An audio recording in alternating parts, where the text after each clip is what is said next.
warahmatullahi taala wabarakatuh. Bismillah, alhamdulillah, wassalatu wassalamu ala sayyidi rasulillah Muhammad bin Abdullah wa ala alihi wa sahbihi wa man walah, wa la hawla wa la quwwata illa billah. Allahumma salli wa sallim ala sayyidina Muhammad salatan taghfiru biha ad-dunub wa tuslihu biha al-qulub wa tantaliqu biha al-usub wa talinu biha as-su'ub wa ala alihi wa man ilahi mansub. Rabbi shrah li sadri wa yassir li amri wa hlul 'uqdatam min lisani yafqahu qawli, amma ba'du. Yang saya muliakan, yang saya hormati para asatidz, para sesepuh, hadirin hadirat yang dimuliakan oleh Allah Subhanahu wa taala. Mboten-wonten kopine, prei kopi nggih. Wayahe wong medhit saiki berarti. An Umar radhiyallahu anhu, daripada sahabat Sayyidina Umar radhiyallahu anhu. Sayyidina Umar ini diberi julukan Al-Faruq, Umar Al-Faruq, li'annahu farraqa bainal haqq wal batil, karena Sayyidina Umar ini orang yang berani mengatakan yang hak itu hak, yang batil itu batil. Dan itu susah, Pak. Orang wong sing wani ngomong iki hak, iki batil batil, dan itu susah. Kadang-kadang nganti ngandani wong ae sungkan aku. Nah, sedangkan Sayyidina Umar ini adalah salah satu sahabat yang farraqa bainal haq wal batil. Makanya beliau dijuluki dengan Umar Al-Faruq. Sayyidina Umar Al-Faruq li'annahu farraqa bainal haq wal batil. Memang sahabat ini macam-macam. Ada modelnya Sayyidina Abu Bakar, halus, cuma sahabat yang paling dicintai oleh Rasulullah sallallahu alaihi wasallam, sampai idhuma fil ghar, keduanya ada di dalam gua Hira, ada di dalam gua Sur.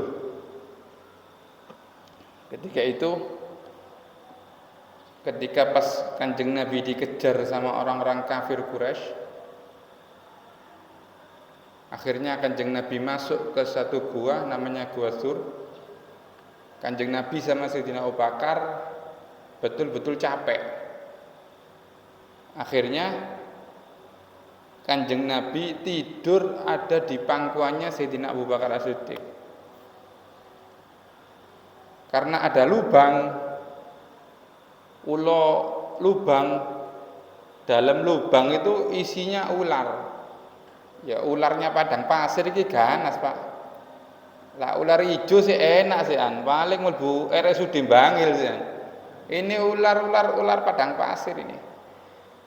Semua ditutup, tinggal satu yang ndak nututi. Surbani Sayyidina Abu Bakar ndak nututi.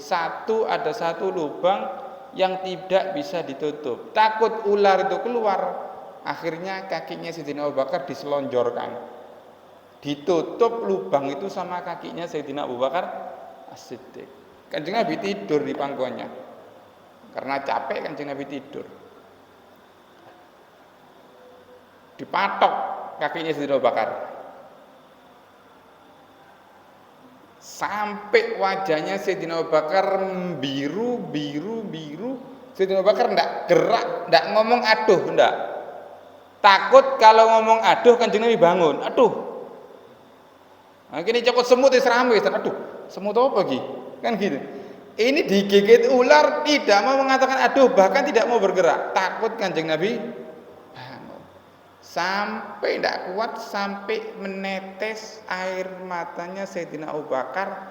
Lah tetesannya itu jatuh kepada Rasulullah sallallahu alaihi wasallam. Tetesannya jatuh kepada Rasulullah sallallahu alaihi wasallam. Ditanya, "Limadha ya Abu Bakar? Kenapa Abu Bakar?" "Enggak ya Rasulullah, kakiku digigit oleh ular." Kakiku digigit oleh ular. Akhirnya diusap sama Kanjeng Nabi dan sembuh. Akhirnya diusap sama Rasulullah dan sembuh. Makanya pantas umpama Sayyidina Abu Bakar menjadi afdolus sahabat sing paling utama adalah Sayyidina Abu Bakar As-Siddiq ya radhiyallahu anhu. Kemudian Sayyidina Umar, kemudian Sayyidina Utsman, kemudian menantu beliau Sayyidina Ali karramallahu wajhah. Sayyidina Umar bin Khattab beliau mengatakan husnut tawaddud ilan nas nisful aql. Rahmat, kasih sayang kepada manusia itu termasuk separuh daripada akal. Rahmat kepada manusia itu adalah termasuk separuh daripada akal. Makanya orang yang sukses itu adalah orang yang rahmat. Bahkan kepada hewan pun harus rahmat.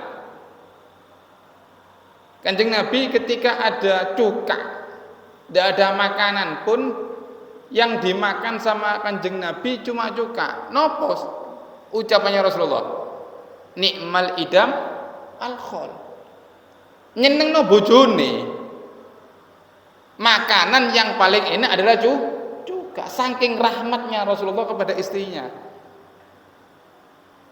Nah, kalau kita kan cek asin iki. Kesunta tahu ya iki. Kadang-kadang cek legi iki, gawe kopi model apa ini? Kanjeng Nabi saking nyenengno istrinya sampai Rasulullah mengatakan nikmal idam al-khol, makanan lauk yang paling enak adalah cuka. Allahumma sholli ala Muhammad. Saking rahmatnya Rasulullah kepada manusia, bahkan sama istrinya, bahkan sama cucunya, sama Sayyidina Hasan dan sama Sayyidina Husain. Kanjeng Nabi kayak anak kecil, Pak. Ini orang yang paling utama loh ini ya. Afdholun nas, menungso paling utama Rasulullah. Itu Kanjeng Nabi kok anak kecil. Numpak kuda-kudaan, Sayyidina Hasan sama Sayyidina Husain sing bagian numpak. Loh, kadang-kadang mbasa iki ndak ngreken ning putune kok. Mbah ndelok TikTok putune Jarno. Kanjeng Nabi Abdul Anbiya. Nabi sing paling utama, nabi yang paling afdol, manusia yang paling afdol, sama cucunya main kuda-kudaan. Sampai ketemu sama sahabat namanya sahabat Jabir. Kemudian sahabat itu mengatakan, ni'mal jamal jamalukuma.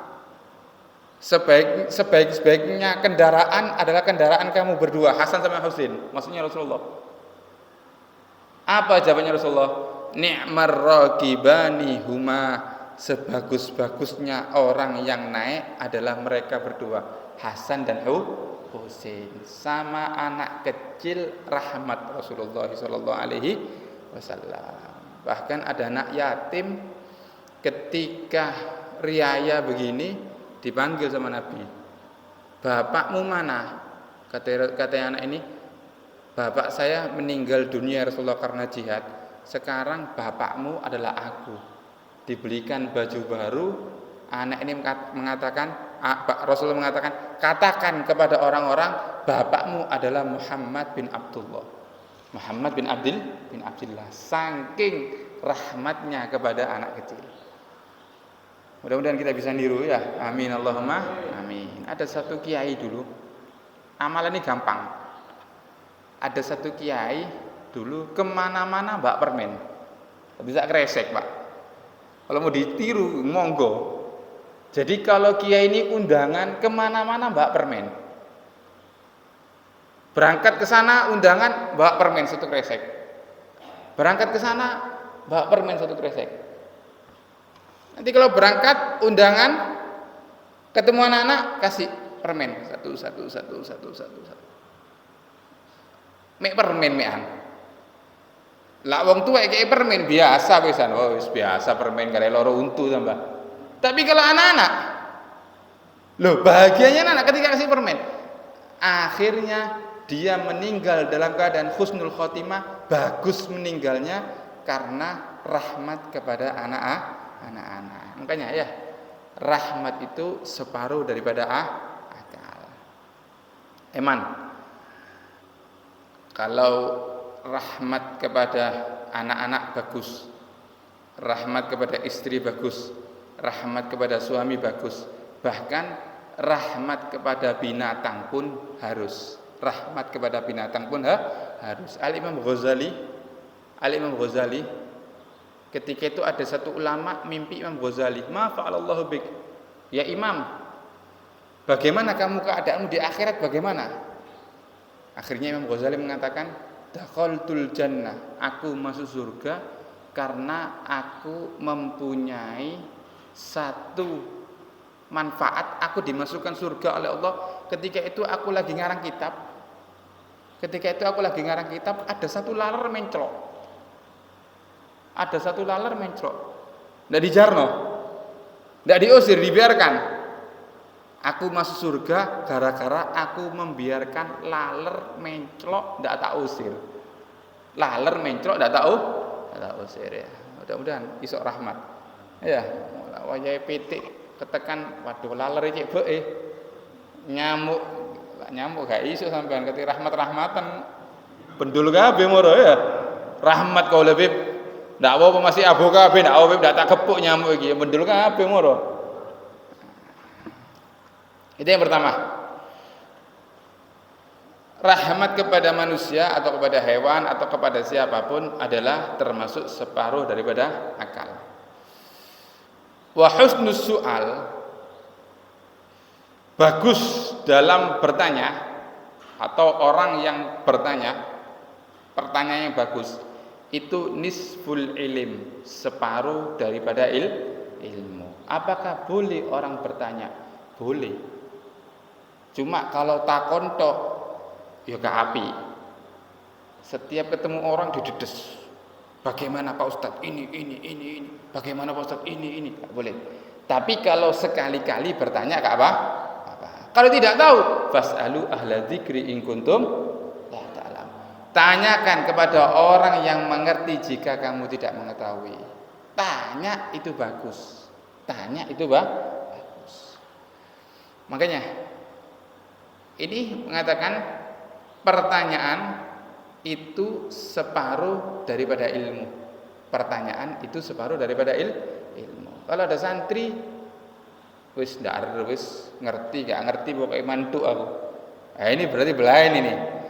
Kalau ada santri kalau tidak tahu bertanya. Tapi ada kalau ustadz setiap pertanyaan mengatakan iya, ini jawabannya iya. Nah, ini juga bahaya. Imam Syafi'i itu juga menolak pertanyaan. Imam Syafi'i itu Pak, orang yang paling cerdas. Kalau baca kitab di sini, ininya ditutup. Kalau baca kitab di sini, yang sini ditutup. Wedi kebocor apal. Takut kebaca, saking cerdasnya. Kalau ada orang bertanyaan, Imam Syafi'i juga pernah mengatakan saya tidak paham. Paham. Makanya kalau ada ulama takon iki paham.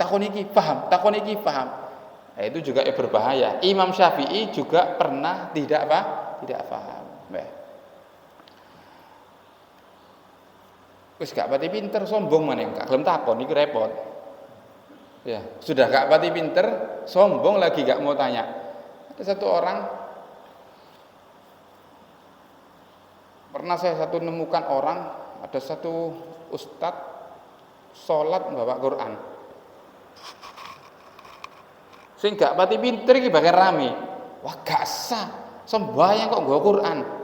Boleh ndak sholat pakai Quran? Boleh.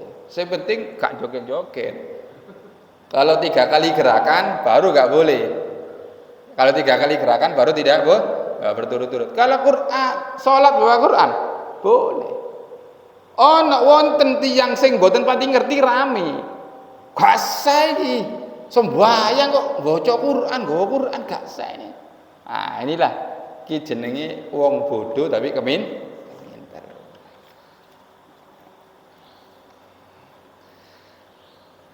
Ananiyah, ada satu penyakit namanya penyakit ananiyah, orang-orang yang sombong.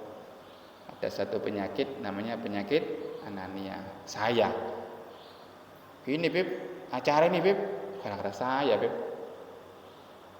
Ini sukses ini gara-gara saya. Ini ada ini orang-orang yang seperti ini ada. Saya pernah nemukan satu orang habis acara, ini Beb, saya semua ini Beb. Waduh, manduk-manduk tak apa. Ini semua ini saya yang ngatur Beb. Iya tak wis. Wingi ono sepeda hilang pola sampean Beb. Oh, kalau itu bukan saya Beb. Ono penyakit anania ini. Wa husnut tadbir nisful ma'isa. Bagusnya pemikiran itu adalah separuh daripada kehidupan ya. Bagusnya pemikiran itu adalah separuh daripada kehidupan. Kadang-kadang kalau kita lihat orang itu Pak, ini orang-orang yang cerdas, ono kerja di kono masuk, kerja di sana masuk, ada peluang di sana masuk. Ini namanya husnul tadbir, bagusnya pemikiran. Contoh, saiki iki wayahe posoan. Iki mantep-mantepe dodol es oyen iki.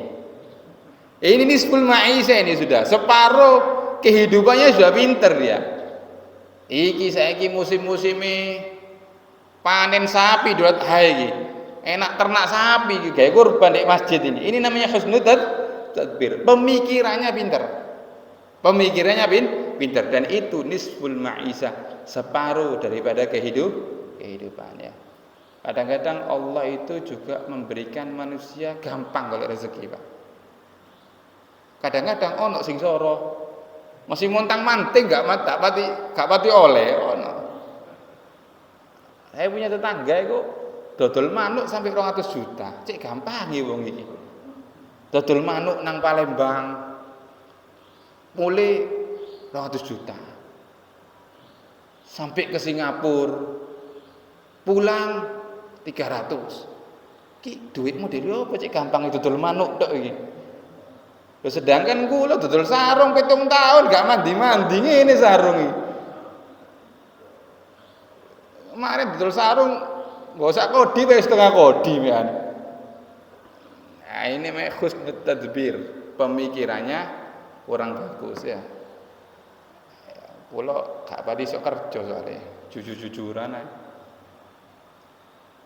Angon sapi, nitip ke orang sapi. Almarhum sapi ini. Nitip wedhus, gak maju. Didol, durung meteng wis didol kabeh. Butuh duit ya apa kepepet. Dodol sarung gak payu-payu.